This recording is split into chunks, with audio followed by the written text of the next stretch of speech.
En nuestra sección Bajo la lupa. Más allá del diagnóstico, presumiendo competencia en el autismo. Derechos a la salud mental. Conversando con la doctora Cecilia Brainbauer. Parte 11. Conversando sobre niveles versus grados. Cecilia, súper, súper interesante. Me encantan estas revisiones que haces, ¿no? De volver a lo que en realidad está ahora, de lo que dice el DSM-5. Y me encanta la manera que lo haces, como de el bosque hasta las hojitas, me fascina siempre en estas múltiples conversaciones. Y de este mismo tema aparece entonces todos estos conceptos que tienen que ver con los niveles de apoyo, los niveles de funcionamiento, los grados, que antes eran grados y ahora no son grados, son niveles. Y entonces creo que hay un poco de confusión. Nosotras del grupo hemos conversado bastante acerca de lo que significarían en verdad los niveles, pero nos encantaría saber tu opinión y tu mirada. Ya, ya. A esta serie de preguntas que me están haciendo, yo le llamaría la serie de deconstruir el DSM-5, ¿no? Deconstruyamos este tema de los niveles, porque efectivamente son niveles de apoyo. Lo que el DSM-5 quiere decir son niveles de apoyo, pero en redes sociales la gente lo entiende como niveles de funcionamiento, ¿no? Porque también hubo una confusión por ahí, porque DSM usa la palabra grados de severidad, ¿no?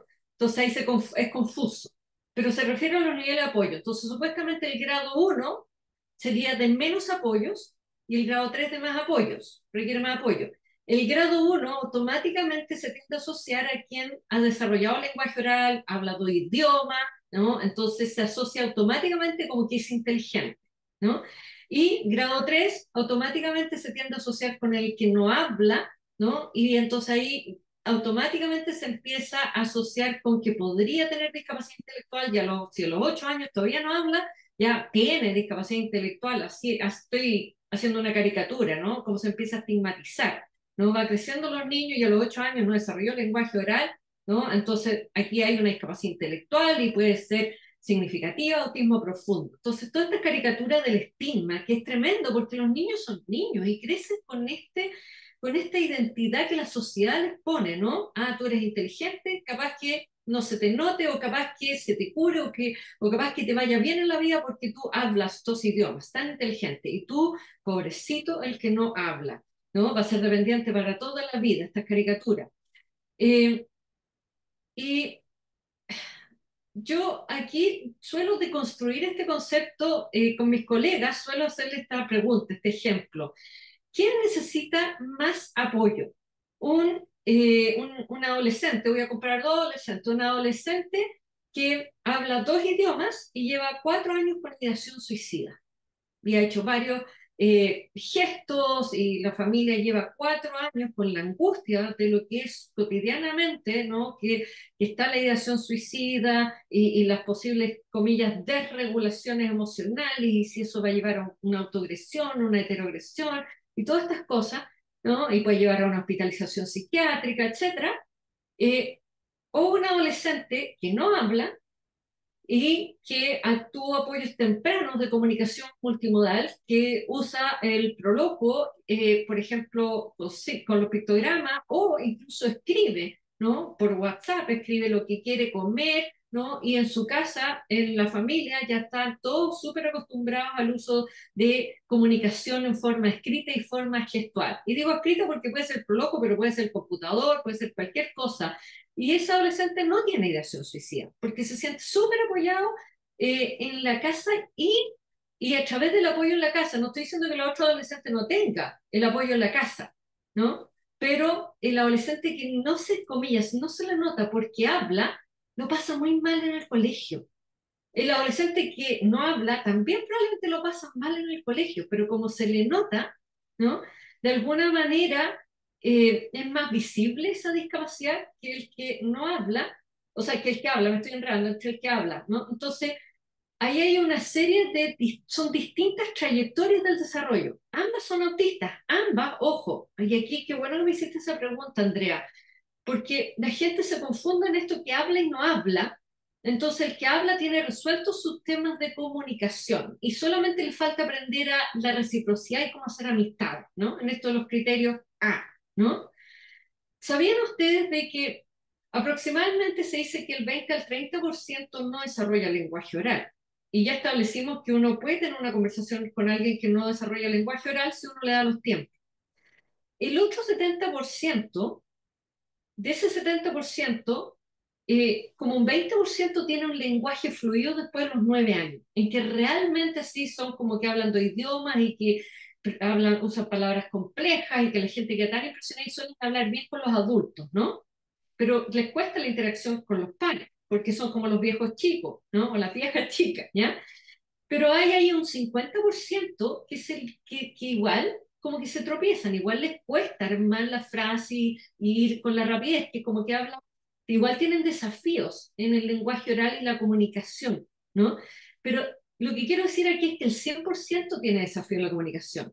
¿Por qué? Porque incluso ese 20% que no se le nota y que tiene, puede tener muchas veces el porcentaje que tiene más prevalencia de ideación suicida es el perfil de los autistas que tienen lenguaje oral, porque van acumulando esta carga de tener que enmascarar y disimular y tratar de calzar en un colegio que no da los apoyos porque no se le nota, entonces no necesita apoyo. El grado 1 no necesita apoyo, ¿no?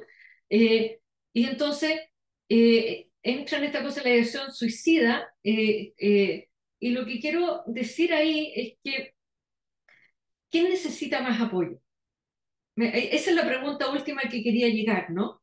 De que comparando con el adolescente, que en realidad todo esto está más aceptado de alguna manera en la casa y en el colegio, igual los desafíos del aprendizaje, los desafíos en el colegio son múltiples para el que no habla. Efectivamente son múltiples, pero mi punto es que todos necesitan apoyos. Y la idea que estaba tratando de decir es que el 100% tiene desafío en la comunicación, porque incluso el 20% que hablan más fluido, cuando tienen una emoción intensa, cuando la ansiedad empieza a escalar a una emoción intensa, se le hace un nudo en la garganta y no le salen las palabras, ¿no? Y eso está súper descrito en la comunidad autista, de que no, hay momentos en que no pueden hablar y prefieren comunicarse escribiendo, ¿no? Y se agotan a hacer el esfuerzo. Quienes desarrollan el lenguaje oral, ese 70%, el comunicarse usando el lenguaje oral es un tremendo esfuerzo, agota. Y la regulación y la desregulación tiene que ver con el nivel de energía. Desde las neurociencias, regulación viene por el lado de energía, ¿no? Y eso es más complejo explicarla para otra pregunta, porque la gente asocia como regulación a emoción intensa, así como los diagnósticos de trastorno limítrofe de personalidad, son tan intensas, las mujeres son tan intensas, sobre todo a las mujeres se les otorga eso, ¿no? Eh, pero tiene que ver con el cansancio de estar comunicándose socialmente cuando es un desafío para el 100% del universo de las personas autistas. Aunque hayan desarrollado lenguaje oral, requiere un esfuerzo de qué es lo que voy a decir, cómo espero que la otra persona hable, yo proceso lo que me dijo, yo le articulo y le doy una respuesta, y cómo lo hago, y que la persona ya no cambió el foco y ya cuando le respondí ya está en otra. Entonces, todos esos desfases de la sincronía de la comunicación son para el 100%. Entonces, los niveles de apoyo son iguales, ¿no? Y van a depender y van a ser dinámicos. Hay algunos días en que el que no habla, justo le hicieron bullying en el colegio, van a necesitar más apoyo. O el que habla, ¿no? O la que habla dos idiomas y le hicieron bullying en el colegio, van a necesitar más apoyo, ¿no? Entonces, los apoyos tienen que ver mucho más con los contextos sociales y particularmente escolares, ¿no? Porque si en la casa de la familia entienden esto, ¿no? Los niños, hablen o no hablen, básicamente necesitan el mismo tipo de apoyo, que es el tema de la doble empatía, de conversar, de dar acceso a los intereses profundos, Paula, como tú decías.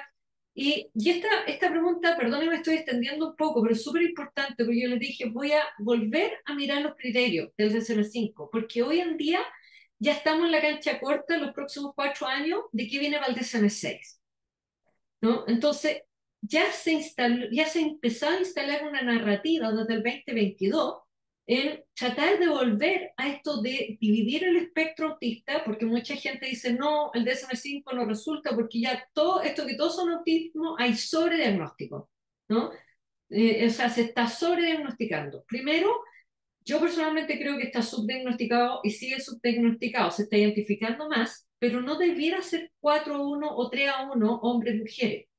Se está identificando más a mujeres, pero si es 80% genético, ¿por qué va a ser más hombres o mujeres? No está asociado al gen Y que yo me haya enterado todavía, al gen Y me refiero, al cromosoma me refiero, ¿ya? No una cosa de género. Entonces, básicamente los instrumentos fueron hechos pensando en el TCM1, TCM2, TCM3, pensando en los niños hombres. Entonces, todos los instrumentos están hechos para los hombres y en los últimos 2, 3 años empezaron a revisar cómo se ve la trayectoria del desarrollo, porque estas son trayectorias del desarrollo distintas y cómo se ve en las niñas mujeres, ¿no? Y cómo van creciendo hacia el adolescente.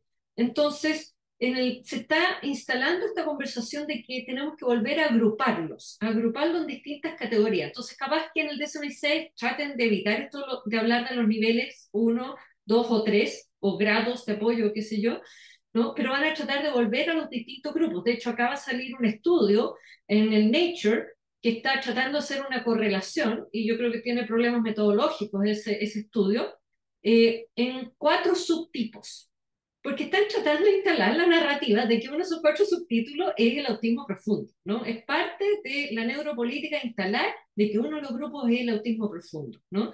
Pero yo creo que tiene problemas metodológicos de cómo se hizo, tiene una metodología circular de cómo se hizo, de hacer una correlación entre algunas características del comportamiento con los distintos genes, ¿no? Entonces, pero va a seguir esta conversación hacia el DSM-6 de tratar de agrupar.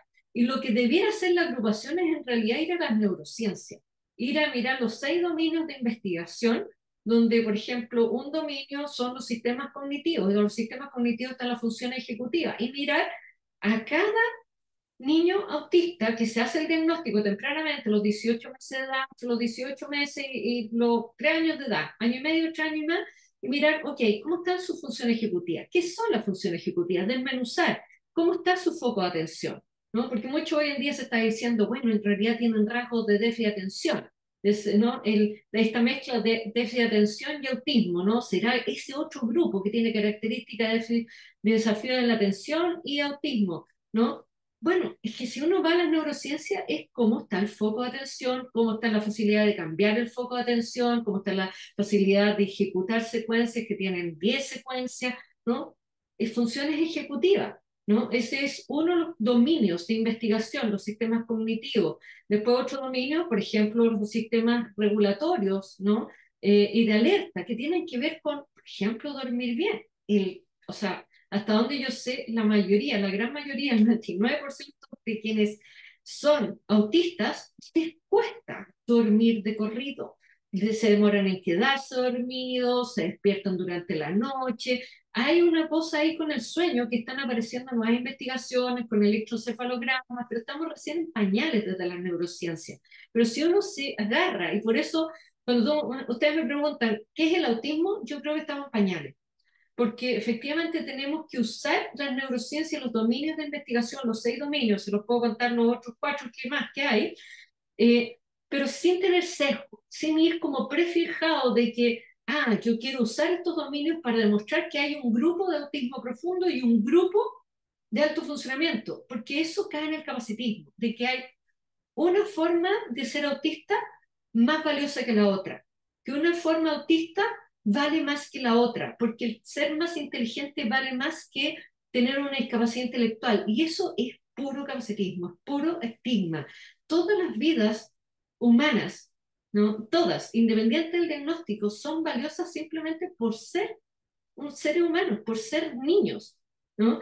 Entonces tenemos que tratar de salirnos de esa caja, mirar fuera de la caja y no estar pensando, pero por suerte es grado 1, ¡uy, qué terrible es grado 3! ¿No? Porque ahí ya nos enredamos. Y eso parte temprano en la narrativa de cuando se da el diagnóstico y cómo se da el diagnóstico en que se explican estos criterios y se explican dándole la vuelta, buscando los apoyos tempranamente. ¿no? Entonces, si hay el diagnóstico se hace a los 2 años de edad, no sabemos si va a hablar o no va a hablar, pero a los 2 años de edad uno ya ve cuánto lenguaje oral tiene. Y igual uno da apoyo de comunicación multimodal porque no sabemos cómo va a evolucionar. Y además sabemos también que el 100% es un cansancio, un desafío usar el lenguaje oral. Entonces, ¿por qué no usar comunicación multimodal? Validar eso desde pequeño, validar los intereses profundos desde pequeño. ¿Le gusta jugar con trenes? Bueno, será ingeniero mecánico de trenes, necesitamos los trenes súper, ¿no? Entonces, si eso es, démosle con los trenes, ¿no? Entonces, validar el desarrollo neurodivergente, cualquiera sea el perfil dentro del espectro autista, asumiendo que tiene las características como sea que se defina el autismo en 10 años más, ¿no? Validar ese perfil y dar los apoyos tempranos. Lo que más importa es dar los apoyos que ese perfil necesita. No sé si eso responde a tu pregunta, Andrea. Sí, sí, totalmente, Cecilia, gracias. Y aquí entonces tiraste un montón de temas que vamos a tener que hacer más entrevistas, ¿no? Porque no nos da el tiempo para hablar de tantas cosas que hay que desgranar, pero son demasiadas, demasiadas, demasiadas cosas. La verdad es que es muy interesante y yo creo que nos podemos quedar de todo lo que has dicho, pero como un primer mensaje, el tema de validar, validar al ser humano, validar la humanidad. ¿Sí? Como ya lo dijiste en otra cápsula anterior, validar la humanidad. Así es que bueno, Ceci, te agradecemos, pero un montón que Quiero te hayas hacer tomado el un tiempo. pedido. Sí, a Dado ver, que dime. todavía estamos en la entrevista, que no son pedidos. Quienes Dale. escuchan esta entrevista, por favor, compártanselo a los pediatras. Los pediatras debieran actualizarse en autismo. Los pediatras tienden a derivar a los neurólogos y psiquiatras, ¿no? O a los terapeutas ocupacionales, o al equipo. Ojalá los pediatras pudieran cobrar doble sesión, lo que sea, para darse el tiempo para hablar de autismo, porque las mamás van a volver a los pediatras por lo del resfrío, por las infecciones, la otitis, van a volver a los pediatras, y los pediatras son junto con las enfermeras pediátricas, son apoyos fundamentales a la salud física y al acompañamiento a las mamás. Se pierden en eso de derivar, ciertamente el neurólogo, la neuróloga, el psiquiatra infantil tienen un rol, y la psicóloga, los terapeutas, todos tienen un rol, ¿no? Pero los pediatras tienen un rol y son los primeros que pueden empezar a cambiar la narrativa. Y de ahí, entonces, la invitación a quienes vean la entrevista a compartir estas cápsulas, si las han sentido, con sus pediatras y con los neurólogos, las neurólogas, los psicólogos, los terapeutas, y que se inscriban en el postítulo, pasando un aviso. De Vayan a todas maneras, de activas. todas maneras, porque ahí en el postítulo, todos los postítulos que tiene, va a poder profundizar todavía más todos los que has conversado. Muchísimas gracias, Cecilia. Ha sido pero, un honor, un placer siempre poder tener la oportunidad de conversar contigo y esperamos poder tener más entrevistas. Muchas No gracias. te El vas a próximo librar año de cuando haya que nosotras tan actualizarte. fácil. Cariño. Adiós. Muchas gracias, Cecilia. Un Chao, honor. chao. Adiós.